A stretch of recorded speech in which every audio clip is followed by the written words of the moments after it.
मोदी पर टिप्पणी करने वाले तीनों मंत्रियों को फिलहाल मालदीव सरकार ने सस्पेंड किया है। भारत ने अपना कड़ा रुख इस तरफ दिखाया था। प्रधानमंत्री पर टिप्पणी हुई थी जिसको लेकर नाराजगी भी भारत ने जताई थी और उसके बाद अब एक्शन लिया गया। प्रधानमंत्री मोदी पर टिप्पणी करने वाले मालदीव के जो मंत्री थे उन्हें फिलहाल सस्पेंड किया गया। घंटे के अंदर अंदर ही मालदीव्स अपने घुटनों पर आ गया है। 7500 के करीब जो सी होटल बुकिंग है वो मालदीव्स की कैंसिल हुई। तकरीबन 2300 के करीब जो एयर टिकट्स हैं मालदीव्स की कैंसिल हुई। 8000 से ज्यादा होटल बुकिंग जो है उसको कैंसिल किया गया है। 2500 से ज्यादा जो फ्लाइट टिकट्स हैं इनको कैंसिल किया गया है। मिनिस्टर जो है उनको सस्पेंड कर दिया गया है। एक का नाम है मरियम शुइना, दूसरी का नाम है मालशा शरीफ और महजूम माजिद। एक और मिनिस्टर हैं आई थिंक हसन जिहान, उनका नाम भी इन चीज़ों में आता है कि ये जो मिनिस्टर्स थे ये रिस्पॉन्सिबल थे बिकॉज इन्होंने प्राइम मिनिस्टर मोदी के बारे में और भारत के बारे में कुछ डेरोगेटरी रिमार्क्स जो थे वो दिए थे। प्रधानमंत्री जाते हैं लक्षद्वीप और उसको लेके उनके एक मिनिस्टर जो हैं वो ट्रिगर हो जाते हैं। वहाँ की जो गवर्नमेंट के 2 मिनिस्टर हैं उन्होंने एक बड़ा भद्दा सा ट्वीट किया और इस पे पहले तो जो मालदीव की गवर्नमेंट थी उन्होंने अपने आप को इससे डिस्टेंस पे रख लिया। उन्होंने कहा जी हमारा इससे कोई ताल्लुक नहीं है और मालदीव की गवर्नमेंट ने इसके ऊपर क्लैरिफिकेशन जारी की थी और ये कहा था कि जो प्राइम मिनिस्टर मोदी के बारे में जो रिमार्क्स हैं ये इसका हुकूमत से कोई ताल्लुक नहीं है। सुनने में ये आया कि मालदीव गवर्नमेंट जो है उसको तकरीबन एक बड़ी तादाद में जो टूरिस्ट हैं वो इंडिया से जाते हैं। तो भारत से पंगा लेना है तो लो और परिणाम झेलो। और ये जो बॉलीवुड के कुछ वहाँ लोग जाते हैं ना अपनी फोटो खींचने बॉलीवुड का प्रचार करने, भैया तुम्हें भी कोई नहीं बचाएगा याद रखना। और कहा जाता है कि सबसे बड़ी तादाद में टूरिस्ट इंडिया में जाते हैं रशिया और चाइना के अलावा। और कहा गया है कि हाईएस्ट नंबर विजिटर्स जो हैं वो जो दिसंबर 2023 का एक डाटा है उसके मुताबिक आप ये समझ लें कि तकरीबन अगर मैं कह सकूं तो 18 लाख के करीब टूरिस्ट वहाँ गए हैं और उसमें देखिए ये बड़ा डाटा है।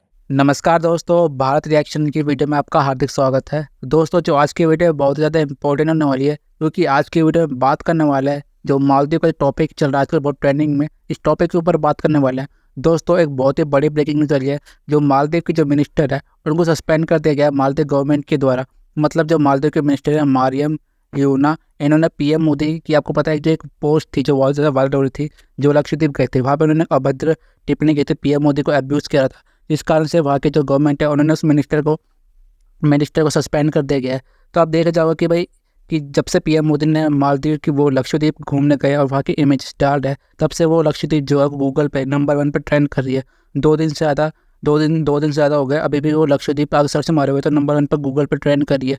और बताओ कि बहुत सारे जो इंडियंस हैं ट्विटर में आप देखोगे कि पूरे ट्विटर में बॉयकॉट मालदीव ट्रेंड हो रहा है क्योंकि भाई जब से उन्होंने हमारे पीएम मोदी को अब्यूज़ करे तब से पूरे ट्विटर में आपको पता है कि भर चुका है बॉयकॉट मालदीव से। बड़े बड़े आपको पता है सेलिब्रिटी जो है वो भी सपोर्ट में आ रहा है, चाहे अक्षय कुमार की बात कर लो, श्रद्धा कपूर की बात कर लो, मतलब सब सपोर्ट करेंगे भाई लक्षद्वीप जाना चाहिए। और मैं बताऊँ डेटा बता रहा हूँ आपको मैं, 8000 होटल और 2500 फ्लाइट जो है वो पूरी कैंसिल हो चुकी है। मतलब आपको पता है कि जो जितने भी मालदीव की जीडीपी ग्रोथ है उसमें से 40% जो है वो इंडियन की वजह से आता है क्योंकि हर साल आपको पता है लाखों लोग जो है हर साल मालदीव जाते हैं घूमने के लिए। बट अब पीएम मोदी जब से गए तो वो प्रमोट करेंगे लक्षद्वीप आओ, क्योंकि आपको पता है मालदीव जब जाओगे तो कम से कम 1 से 1.5 लाख आपका खर्च आएगा मालदीव जाने में।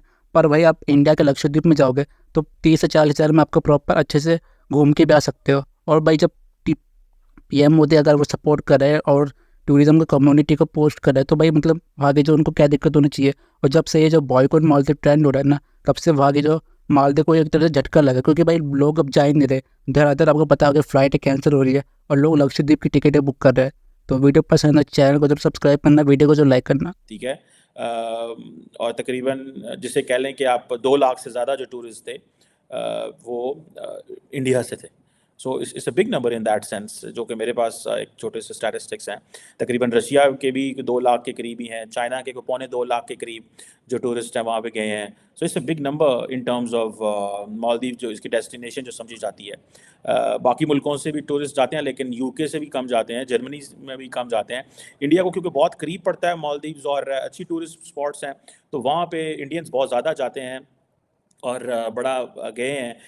अब ये जो एक कंट्रोवर्सी जनरेट हुई बेसिकली, अब आप इमेजिन कर लें कि नरेंद्र मोदी का या भारत का कितना ज़्यादा असर रसूख है कि अगर लेट्स से 2 लाख टूरिस्ट हैं फॉर इंस्टेंस, अगर हम इसको यही ले लें, तो इंडियन समझते हैं कि अगर हम बाइकआउट करना शुरू करेंगे तो उनकी इकॉनमी बैठ जाएगी। ठीक है जी। और इसके साथ साथ अगर आप देखें कि मेरा नहीं ख्याल कि पाकिस्तान के अंदर, या पाकिस्तान की अगर मैं मिसाल दूं कि कभी किसी मुल्क को पाकिस्तान से कोई मसला हो या कोई ऐसे रिमार्क्स दिए हों और पाकिस्तान का मिनिस्टर फारिग कर दिया गया हो।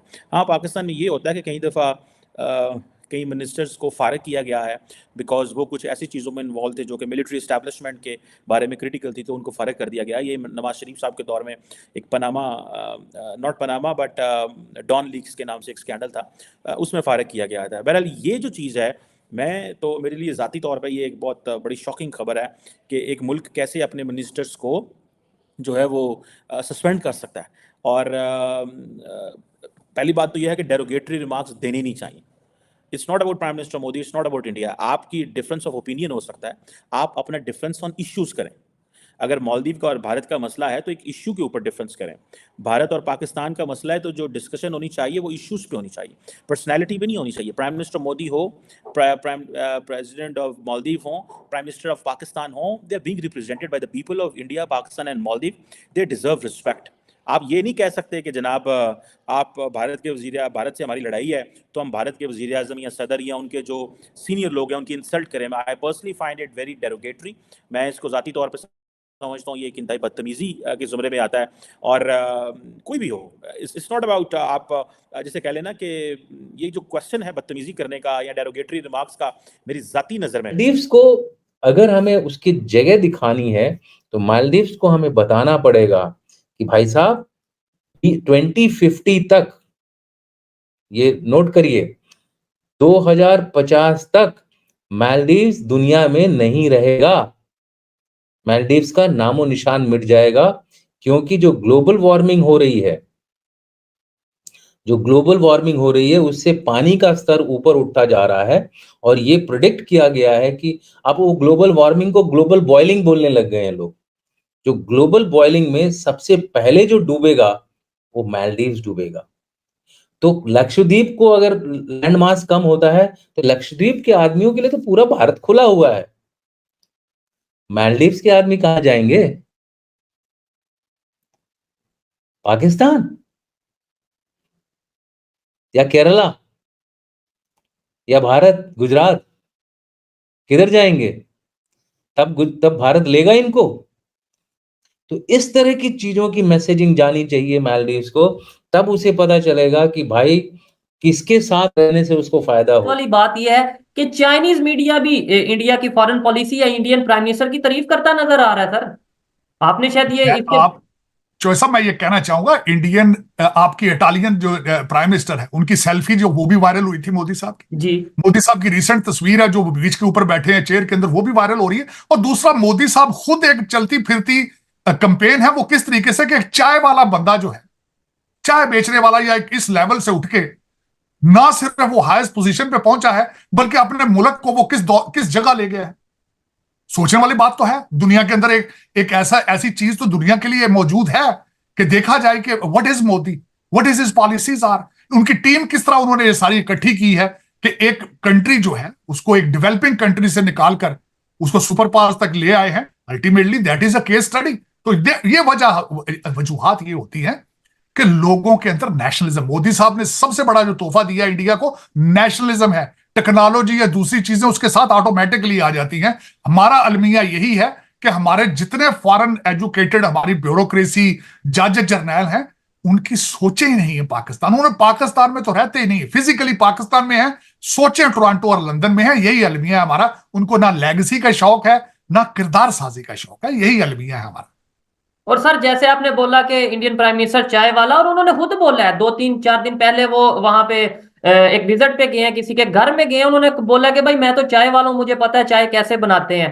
लेकिन यहां से चीज मुझे ये समझ में आती है कि कंट्री हो, घर हो या कोई भी चीज हो, उसे चलाने के लिए एजुकेशन से ज्यादा शायद मेरे ख्याल से सिंसेरिटी मैटर करती है कि आप कितना सिंसियर हैं किसी काम के साथ, अपने कंट्री के साथ या अपने किसी भी काम के साथ।